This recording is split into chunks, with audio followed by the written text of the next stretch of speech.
ကျွန်တော်မိတ်ဆွေများအားလုံးပဲမင်္ဂလာပါခင်ဗျာတူဖို့ဆိုင်ကျက်တို့နေမထင်နေတော့ဗဇက်နှံမှာဆိုလို့မကြိုက်ဘူးဆိုပြီးပြောနေမိတဲ့လူတွေတော်တော်များများရှိကြပါတယ်ဒါပေမဲ့ကျက်တို့နီကမိဖို့ကြောင့်ရဲ့ကမုံလို့တောင်တင်စားကြတာပါကျက်တို့နီကမှုန်နဲ့အနံ့ဆိုးတယ်ဆိုပေမဲ့ကျမ်းမာရေးကိုတော်တော်လေးအထောက်အကူပြုတာဖြစ်ပါတယ်ဒီတော့ကျက်တို့နီကိုမကြိုက်ပေမဲ့လည်းစားတဲ့အကြောင်းရင်းတွေကိုပြောပြပေးလိုက်ပါတယ်ဗီဒီယိုလေးမစတင်ခင်မှာကျွန်တော်ရဲ့ channel လေးကို like and subscribe လေးလုပ်ပြီးအားပေးခဲ့လို့ရပါတယ်ခင်ဗျာအခုကလိမ္မော်ရောင်ခက်ပြပြလေးရှိပြီးအထဲမှာအရေးရွှမ်းတဲ့အသားလွှာလေးတွေအထက်ထပ်ပါဝင်ပါတယ်ဟင်းနဲ့အတွက်အထူထောင်းပြီးချက်ပြုတ်လေးရှိသလိုအတုပ်တွေထဲမှာလည်းပပလှီးပြီးထည့်စားတတ်ကြပါတယ်ကျက်သွန်ဒီကိုမုံအနှင်းနဲ့ကြော်ပြီးကျက်သွန်ကြော်လေးရှိသလိုစီချက်လေးချက်ပြီးအတုပ်မုံဟင်းကမုတ်တီတို့ထဲမှာလည်းထည့်စားတတ်ကြပါတယ်ဘုံတို့ခေါ်ဆွဲတဲ့ကိုလည်းကျက်သွန်ဒီပလှီးထည့်ပြီးထည့်စားတတ်ကြပါသေးတယ်ကျက်သွန်ဒီမှာကယ်လိုရီပါဝင်မှုနေပါပြီးဗီတာမင် B ဗီတာမင် C ပိုတက်ဆီယမ်အမြင့်ဓာတ်ပရိုတင်းတရားဓာတ်မဂနီတန်ဓာတ်ကယ်လ်ဆီယမ်ကာဗွန်ဟိုက်ဒရိတ်တို့ကျွဲဝါစွာပါဝင်နေသလိုခန္ဓာကိုယ်အတွက်လိုအပ်တဲ့သတ္တုဓာတ်တွေလည်းများစွာပါဝင်နေပါတယ်အခုကလိမ္မော်ရောင်ခက်ပြပြလေးရှိပြီးအထဲမှာအရွေးရှမ်းတဲ့အသားလွှာလေးတွေအထက်ထပ်ပါဝင်ပါတယ်နံပါတ်1ကင်ဆာရောဂါကိုကာကွယ်ပေးတဲ့ကျက်သွန်နီမှာတတိုးဆန့်ကျင်အာနိသင်ကျွဲဝါသလိုဗီတာမင် C လည်းကျွဲဝါစွာပါဝင်နေတော့ကြောင့်ကင်ဆာရောဂါဖြစ်စေနိုင်တဲ့အရာတွေကိုအကောင်းဆုံးဖယ်ရှားပေးနိုင်ပါတယ်အစာအိမ်ကင်ဆာဥမာကြီးကင်ဆာစီးကျိတ်ကင်ဆာတွေမဖြစ်အောင်အထီးရောက်ဆုံးကာကွယ်ပေးနိုင်ပါတယ်စီးကျိတ်ကင်ဆာတွေကိုထပ်ပွားမလာအောင်လည်းအထီးရောက်ဆုံးဟန်တာပေးနိုင်ပါတယ်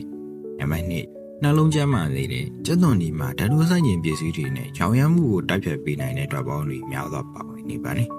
သွေးထဲကအကျိုးမပြုသောကိုလက်စထရောပမာဏကိုကျဆင်းစေပြီးနှလုံးရောဂါဖြစ်နိုင်ခြေကိုကျဆင်းစေနိုင်ပါတယ်ပိုတက်ဆီယမ်ပါဝင်မှုကြောင့်သွေးပေါင်ကျစေနိုင်ပြီးနှလုံးကိုသွေးတိုးကြောင့်ထိခိုက်တာမျိုးမဖြစ်အောင်လေအကောင်းဆုံးဆောက်ရှောက်မှုပေးနိုင်ပါတယ်အဝလွန်နေသူတွေလည်းအထူးစားသုံးပေးသင့်ပါတယ်သွေးကဲပိတ်ဆို့မှုတွေမဖြစ်အောင်လေကာကွယ်ပေးနိုင်တာရှိပါတယ်နံပါတ်3အိပ်ပျော်စေနိုင်တဲ့ကျက်သွန်ဒီကစိတ်တက်ကြတာမျိုးမဖြစ်အောင်ကာကွယ်ပေးပြီးအုံနောက်စီကိုလိုအပ်တဲ့အာဟာရဓာတ်တွေနဲ့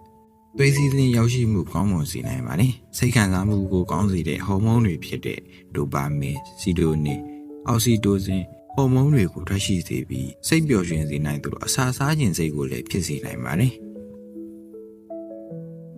နံပါတ်4အရေးပြားနဲ့ဆန်သားကိုကျန်းမာစေနိုင်တယ်ဗီတာမင် C ကြွယ်ဝမှုကြောင့်ကောလာဂျင်ထွက်ရှိလာအောင်နှုတ်ဆော်ပေးပြီးဆန်သားနဲ့အရေးပြားကိုကျန်းမာစေဖို့အထောက်အကူပြုပါတယ်နံပါတ်5သွေးရင်းတရားဓာတ်ကိုထိန်းညှိပေးတယ်ကျက်သွန်ဒီမှာသွေးရင်းတရားဓာတ်ကိုကျဆင်းစေနိုင်တဲ့ကော့စထရင်ဆာလာဖာဓာတ်ပေါင်းတွေများစွာပါဝင်နေသောကြောင့်သွေးရင်းတရားဓာတ်ကိုထိန်းညှိပေးနိုင်ပြီးအမျိုးအစားနဲ့စီးကျိုဖြစ်နေသူတွေနဲ့အထူးသင့်တော်ပါတယ်ကာကွယ်ဖို့ရာအတွက်ကိုကုသဖို့ရာအတွက်ပါအသုံးပြုနိုင်ပါတယ်နံပါတ်6အယိုးတွေကိုတန်မာစေတယ်နို့နဲ့နို့ထွက်ပစ္စည်းတွေကပဲအယိုးတွေကိုတန်မာစေတာမဟုတ်ပါဘူးကယ်လ်ဆီယမ်ကျွဲဝတဲ့ကျက်သွန်ဒီကလည်းအယိုးတွေကိုတန်မာစေပါတယ်အသက်အရွယ်ကြောင့်ဖြစ်တဲ့အယိုးသေးကြီးကရောကြမှုကိုလည်းအထီးအောင်ဆုံးကာကွယ်ပေးနိုင်ပါတယ်အယိုးပွားရောကအယိုးပါးတာတွေကိုကာကွယ်လို့သူတိုင်းနေ့စဉ်ကျက်သွန်ဒီကိုစားသုံးပေးသင့်ပါတယ်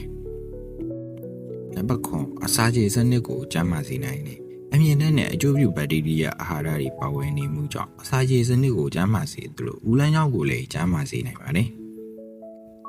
အစာခြေစနစ်ကျန်းမာမှုနဲ့အတူကိုယ်ခံအားကိုကောင်းစေပြီးခန္ဓာကိုယ်ကိုယောဂအန္တရာယ်ကနေအထီးရောက်ဆုံးကာကွယ်ပေးနိုင်ပါတယ်ကျက်သွန်ဒီကအာဟာရဖြစ်တဲ့ဆိုပေမဲ့တင်းတင်းရုံပဲစားပေးသင့်ပါတယ်အလွန်ကျွံစားတာကရင်ပူစေတာဗိုက်ထဲနေလို့မကောင်းတာတွေဖြစ်စေနိုင်ပါတယ်ဆေးဝါးတွေနဲ့လည်းတက်ပြူနိုင်တာကြောင့်ပမာဏများများမစားသုံးမှုကိုလည်းတတိပေးလိုက်ပါတယ်ခင်ဗျာ